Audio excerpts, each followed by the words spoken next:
Donc je vais représenter la filière MEMO, qui est une filière maladie hémorragique. Je suis Marie-Christine Alessi et je m'occupe du centre de référence sur les pathologies plaquettaires.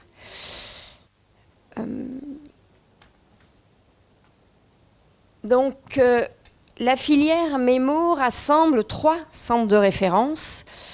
Le centre de référence sur l'hémophilie, qui est dirigé par Claude Négrier, sur la maladie de Willebrand par Sophie Suzanne, et donc le centre de référence sur les pathologies plaquettaires.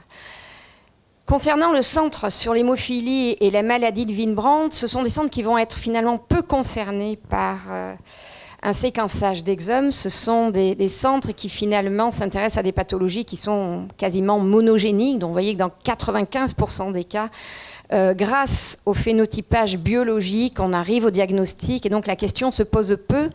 La question se pose surtout pour les maladies plaquettaires, donc le centre de référence dont je m'occupe, et pour des maladies hémorragiques qui sont non identifiées, qui sont relativement rares. Si on regarde les maladies plaquettaires, on arrive à identifier, grâce au phénotypage biologique et aux tests fonctionnels, environ, je dirais, 30 à 40% des étiologies. Et donc, vous imaginez, face à tout ce qu'on a raconté ce matin, qu'on est très intéressé par la mise en place de Whole Exome Sequencing pour arriver à un diagnostic moléculaire pour ces 70% restants.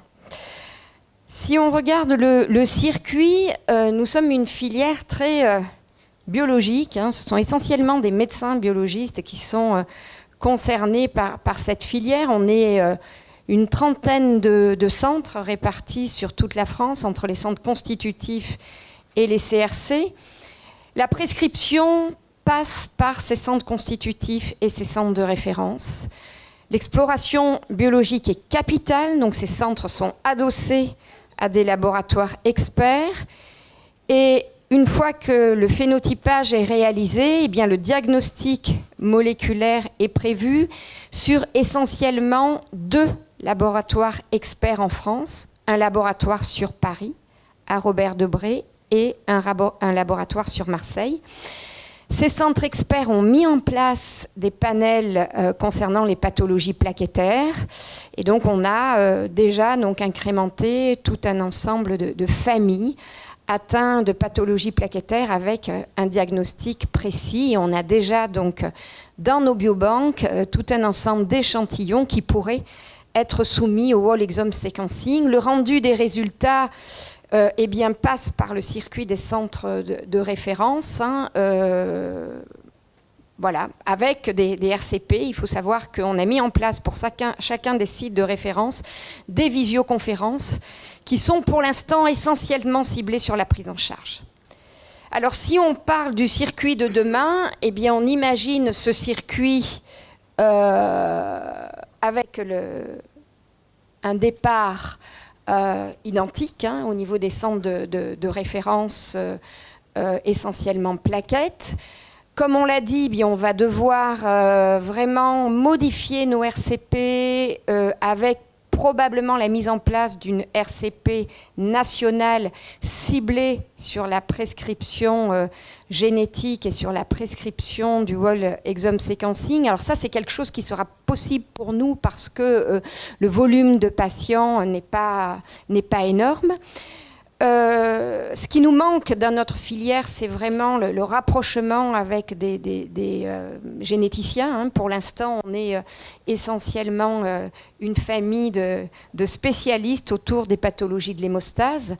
Et le rendu des résultats, j'imagine, en tout cas pour garder l'exhaustivité des données, j'imagine que le lien entre les centres de référence et la plateforme pourrait passer par ces laboratoires qui ont déjà mis en place le NGS. Voilà. Donc, et on imagine le rendu au travers de ces laboratoires experts, bien sûr avec une RCP de sortie.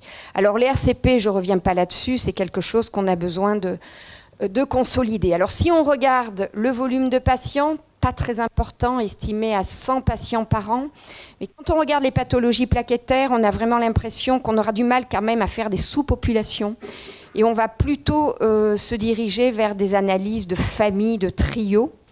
Les questions, alors bon, elles sont peut-être mal formulées ici, mais comment faut-il envisager finalement la prescription de ce whole exome sequencing?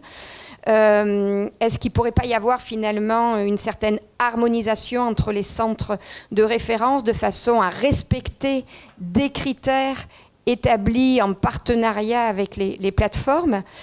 Donc ça, c'est un petit peu aussi une demande au travers de la question quel type de données adresser à ces plateformes. Quels sont les résultats qui vont être délivrés au laboratoire expert? Est-ce qu'on aura toute la compétence? Où va s'arrêter finalement la plateforme dans l'analyse des données? En problématique identifiée, donc je ne reviens pas sur le RCP, ce que j'aurais envie de dire, parce qu'on le voit bien même avec le NGS, lorsqu'on va avoir des variants, où va s'arrêter le diagnostic, où va commencer la recherche, parce qu'on sait très bien que même avec des variants qui semblent très délétères, eh bien on peut se poser des questions. Bon, la facturation, on l'a déjà indiqué.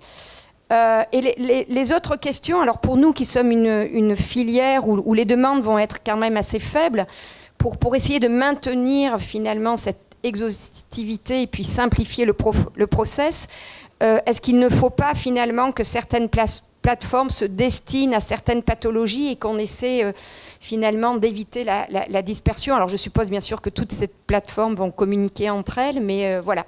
Donc quels vont être les critères retenus pour ce circuit?